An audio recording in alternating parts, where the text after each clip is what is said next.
So what, we get drunk, so what, we smoke weed, we're just having fun, we don't care who sees. So what, we go out, that's how it's supposed to be. Living young and wild and free. Eu nasci em Dracena em junho de 87, vivi na cidade por 17 anos, ela tem 40 mil habitantes, fica na região de Presidente Prudente. Eu morei sempre no mesmo bairro, a Secap, na mesma rua dos Oitis e na mesma casa, onde meus pais vivem até hoje. Eu sempre tive poucos amigos e não era muito de brincar na rua, minha mãe não deixava. Quando eu era menorzinho, brincava muito de quebra-cabeça, meus brinquedos eram bem organizados, era meio doido. O Lucas era um menino assim, que ele era, as coisas dele também eram organizadas. O quarto, os brinquedos dele era uma organização terrível. E os brinquedos dele era assim, perfeito, ele não quebrava. Ele adorava quebra-cabeça, assim, tudo que mexia com a cabeça ele gostava muito. E quebra-cabeça era o passatempo predileto dele, mas ele, até 10 anos, né, que o Guilherme nasceu, tinha 10 anos, ele sempre brincou muito sozinho, muito sozinho. Aí chegava às vezes o Nilton e o Renato lá, que quebrava os brinquedos, desmontava os carrinhos, ele já ficava louco, chorava, levava os brinquedos para dentro, porque o Renato e o Nilton sempre às vezes quebravam alguma coisinha, né? Então ele sempre guardava os brinquedos, tomava os brinquedos dos moleques. Quando juntava todo mundo em casa, era um brigueiro só, porque ele não queria que ninguém quebrasse os brinquedos, sumia peça do quebra-cabeça, ele virava uma onça com os moleques, chorava, esperneava, porque ele não queria que ninguém quebrasse os brinquedos dele. E até hoje, eu acho que eu dei pro Vinícius, da Kelly, não sei, eu acho que eu ainda tenho o brinquedo dele. E até esses tempos eu tinha, verdade, acho que eu tenho ferrorama seu guardado ainda. Minha avó materna também morava no bairro, eu ficava muito na casa dela. Lá eu aprendi a ler bem cedo, com uns 3 ou 4 anos, eu li os jornais para ela. Ela era a única da família que assinava jornal na época, era Folha ou Estadão, não lembro. Então, quando eu levava ele para minha mãe, ele no meio do caminho achava alguma varinha, alguma coisa, ele falava assim, esse aqui eu vou levar para pôr do meu lado, que se a minha avó não quiser sentar do meu lado para ouvir o jornal que eu vou ler para ela, eu vou bater nela com a varinha. Eu também estudei no bairro, no meu prezinho, minha escola era o centro comunitário. E por eu saber ler, quase sempre eu era escolhido para ser o orador das formaturas e festinha. Era um bom aluno também, sempre fui, mas eu sempre aprontei pra caramba também. Uma vez o menino, hoje é amigo dele, foi amigo de adolescência, tudo, o Leandro.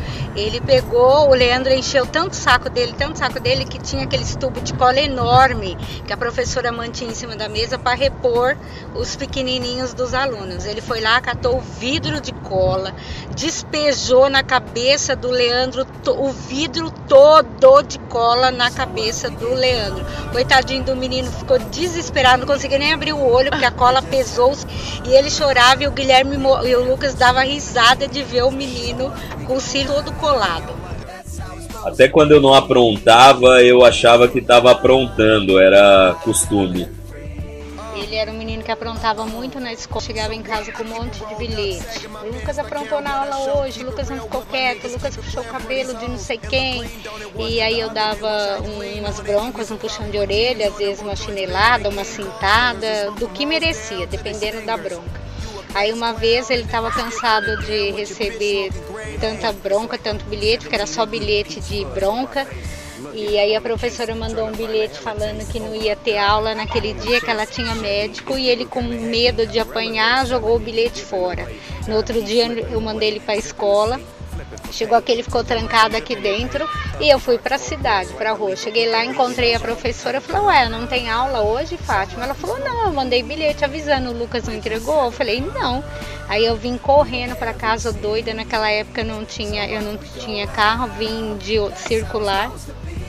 Cheguei aqui, procurei ele em casa, aí ele estava sentadinho lá em frente do portão, porque alguém tinha soltado ele aqui, liberado ele estava sentadinho lá no portão esperando eu chegar, porque eu passava cadeado no portão.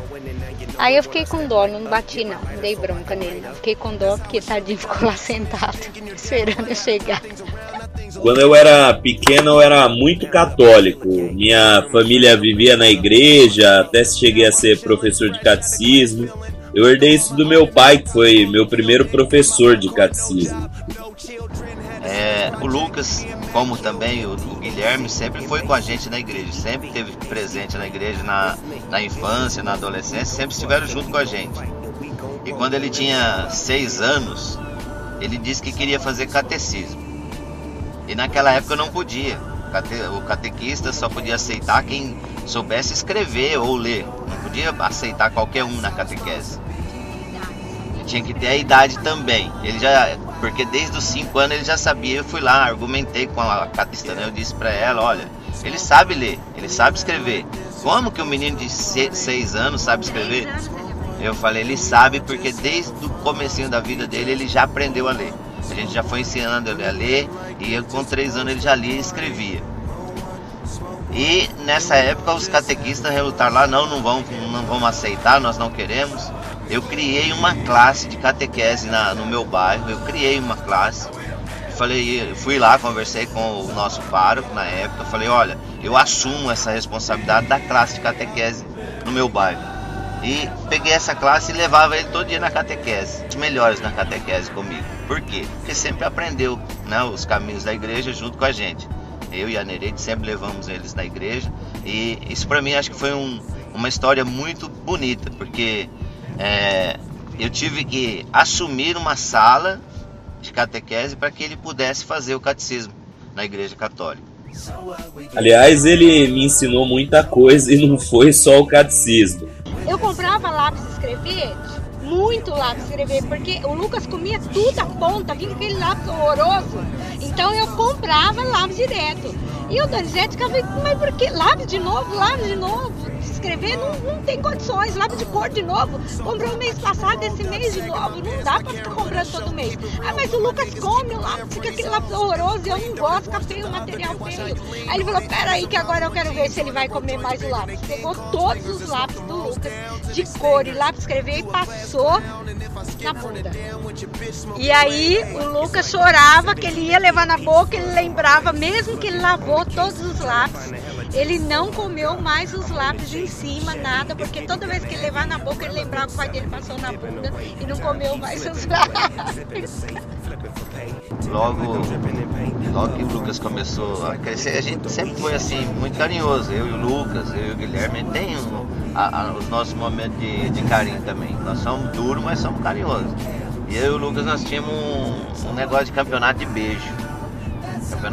Então ele era mais fraquinho um pouco, então eu sempre prendia ele nas pernas, nos braços e contava os beijos. Às vezes dava 100 beijos. E um dava 30, outro dava 40 e a gente sempre disputava. Mas aí quando acabava que cansava, os dois ficavam cansados do tapete, um olhava pro outro, hoje eu ganhei, né? E isso foi crescendo, ele foi crescendo.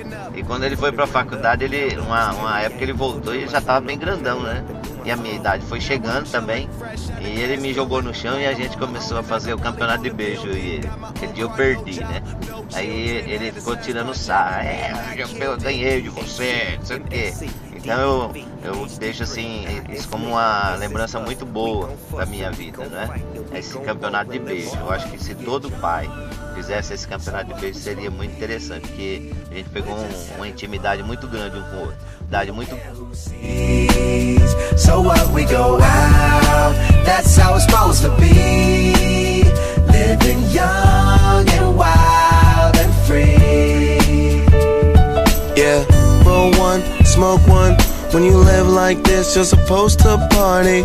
Roll one, smoke one, and we all just having fun. So we just roll one, smoke one. When you live like this, you're supposed to